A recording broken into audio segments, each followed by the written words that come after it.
Bedroom పెట్టుకుంది. Double bedroom అన్న పెట్టుకోవచ్చు. ఇది మన ఒక్కరి గురించి కాదు కదండి, అందరం కలిపి ఒక్కసారి వస్తాయి. ప్రజాపాలన కూర్చోండమ్మా. ప్రజాపాలన ప్రగతి ప్రణాళిక 99 రోజుల ప్రోగ్రాంలో 19వ వార్డులో గ్రామ సభ అనేది జరుగుతుంది. ఇక్కడ మహిళా సోదరులు అందరూ ముఖ్యులంతా పాల్గొన్నారు. ముఖ్యంగా ఏంటంటే ఇందిరమ్మ ఇల్లు జాగున్నలో కాకుండా మొత్తం కంప్లీటు వెనుకబడిన వాళ్ళు, జాగా లేని వాళ్ళు మాకు జాగా ఇచ్చి ఇందిరమ్మ ఇల్లు కట్టేయాలనేది ఒక కోరిక అందరిది. అది మేము తెలంగాణ ప్రభుత్వం మా ఎమ్మెల్యే గౌరవ ఎమ్మెల్యే బాట రంగారెడ్డి గారికి డబుల్ బెడ్రూము జాగిచ్చి వాళ్ళకు మనము ఆయన వినపిస్తున్నాం. ఇంకా గ్రామసభ పెట్టింది ఆయన గురించి. వినోబ్ నగర్లో ఒక 10 ఎకరాల ల్యాండ్ ఎమ్మెల్యే గారి ఆందోళనలో ఉన్నది. అందులో అందరికీ 60 గజాలు ఇచ్చి ఇలాంటి వాళ్ళకు వెనుకబడిన వాళ్ళకి అందరికి ఇచ్చి జాగా లేని వాళ్ళు ఇల్లు కట్టియాలని ఎమ్మెల్యే గారిని కోరుతాం. మేము అంతా కలిసి వీళ్ళ డిక్లరేషన్ మేము గ్రామోత్సవ ద్వారా తీసుకుపోయి ఎమ్మెల్యే గారికి తీసుకుపోతాం. అంటే ఇప్పుడు జాగా లేని వాళ్ళకి ఇల్లు కట్టియాలంటే జాగ ఉన్నా కానీ ప్లస్ ఇవ్వాలంటారా? జాగా లేని వాళ్ళు, జాగా ఉన్న వాళ్ళకి ఇందిరా బిల్లు ఆటోమేటిక్ వచ్చేసి. ఇప్పుడు ఇందిరా బిల్లు అనేది L1, L2, L3 ఉన్నది. L1, L2 వాళ్ళకి 100% ఇల్లు వస్తాయి. L3 వాళ్ళకి రాదు. అయితే ఇప్పుడు ఇబ్రాహీంపట్నంలో ఏంటంటే మొత్తం 500 ఇల్లు సార్ మేడం. మొత్తం 500 ఇల్లు ఇబ్రాహీంపట్నంలో 519 ఇల్లు ఇబ్రాహీంపట్నంలో ఉన్నాయి. అందులో ఏంటంటే మెజార్టీ ఇల్లు ఇంచుమించు ఇప్పుడు అందరు దగ్గరకు వచ్చినాయి. అంతా మళ్ళీ సెకండ్ విడత కూడా మళ్ళీ 500 చిల్లర మళ్ళీ సెకండ్ విడత వస్తుంది.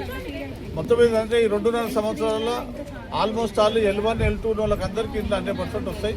ఇక ముఖ్యంగా ఏంటంటే జాగా లేని వాళ్ళు, ఇల్లు లేని వాళ్ళు ఏంటంటే ప్రభుత్వము ఎమ్మెల్యే ద్వారా మాకేంటంటే ఇబ్రాహీంపట్నంలో వినోబ్ నగర్లో ఒక 10 ఎకరాల ల్యాండ్ ఎమ్మెల్యే గారు తీసుకున్నారు.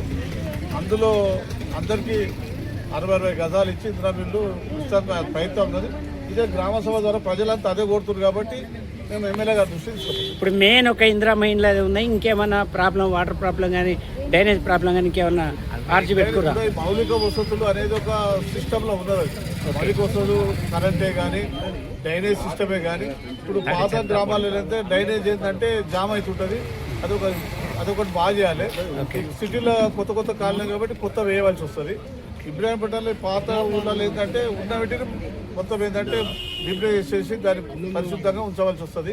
ఇంకోటి ఏంటంటే మౌలిక వసతులు మనము ఏ ప్రభుత్వాలు వచ్చినా ప్రజలకు మౌలిక వసతులు మనం ఇవ్వాలి. ఎందుకంటే నీరే కానీ డ్రైనేజ్ సిస్టమే కానీ రోడే కానీ కరెంటే కానీ అన్నీ ఇవ్వాల్సి వస్తుంది. కాబట్టి అది మీ మున్సిపాలిటీ బాధ్యత కాబట్టి 100% ఎమ్మెల్యే గారి సహకారంతో వార్డులలో మేము డెవలప్మెంట్ చేస్తామని కోరుకుంటున్నాం.